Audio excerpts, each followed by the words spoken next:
अस्सलाम वालेकुम। मेरी माँ मुझसे अक्सर पूछती थी कि बताओ जिस्म का अहम तरीन हिस्सा कौन सा है। मैं साल हर साल इसके मुख्तलिफ जवाब ये सोच कर देता रहा कि शायद अब के मैं सही जवाब तक पहुँच गया हूँ। जब मैं छोटा था तो मेरा ख्याल था कि आवाज़ मेरे लिए बहुत ज़रूरी है। लिहाजा मैंने कहा, अम्मी मेरे कान। उन्होंने कहा, नहीं, दुनिया में बहुत से लोग बहरे हैं। तुम मज़ीद सोचो, मैं तुमसे फिर पूछूंगी। बहुत से साल गुजरने के बाद उन्होंने फिर पूछा। मैंने पहले से ज़्यादा ज़हन पर जोर दिया और बताया कि अम्मी, नज़र हर एक के लिए बहुत ज़रूरी है, लिहाजा इसका जवाब आंखें होना चाहिए। उन्होंने मेरी तरफ देखा और कहा, तुम तेज़ी से सीख रहे हो, लेकिन ये जवाब सही नहीं, क्योंकि दुनिया में बहुत से लोग अंधे हैं। फिर नाकामी हुई और मैं मज़ीद इल्म की तलाश में मगन हो गया। और फिर बहुत से साल गुजरने के बाद मेरी माँ ने कुछ और दफ़ा यही सवाल दोहराया और मैं हमेशा की तरह उनको जवाब यही था कि नहीं, लेकिन तुम दिन ब दिन होशियार होते जा रहे हो।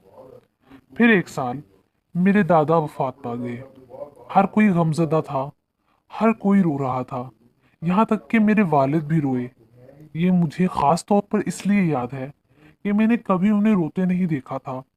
जब जनाजा ले जाने का वक्त हुआ तो मेरी माँ ने पूछा, क्या तुम जानते हो कि जिस्म का सबसे अहम हिस्सा कौन सा है? मुझे बहुत तवज्जुब हुआ कि इस मौके पर यह सवाल। मैं तो हमेशा यही समझता था कि ये मेरे और मेरी माँ के दरमियान एक खेल है। उन्होंने मेरे चेहरे पर आया उलझन को पढ़ लिया और कहा, यह बहुत अहम सवाल है। ये जाहिर करता है कि तुम अपनी जिंदगी में खोए हुए हो। हर वो जवाब जो तुमने मुझे दिया वो गलत था, और इसकी वजह भी मैंने तुम्हें बताई कि क्यों। लेकिन आज वो दिन है जब तुम्हें ये अहम सबक सीखना है। उन्होंने एक माँ की नज़र से मुझे देखा और मैंने उनकी आंसुओं से भरी आंखें देखी। उन्होंने कहा, बेटा, जिस्म का अहम तरीन हिस्सा कंधे हैं।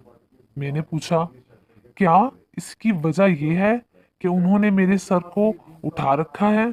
उन्होंने कहा, नहीं, इसकी वजह यह है कि जब आपका कोई प्यारा किसी तकलीफ में रो रहा हो तो ये उसके सर को सहारा दे सकते हैं।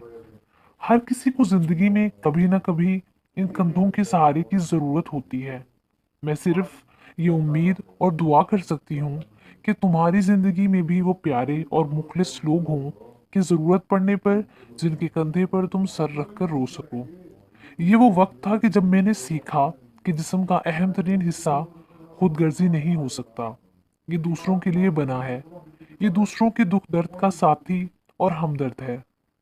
मेरे भाइयों और बहनों, लोग ये भूल जाते हैं कि आपने क्या कहा। लोग ये भी भूल जाते हैं कि आपने क्या किया। लेकिन ये लोग लेकिन लोग ये कभी नहीं भूल सकते कि आपने उन्हें कैसा महसूस कराया।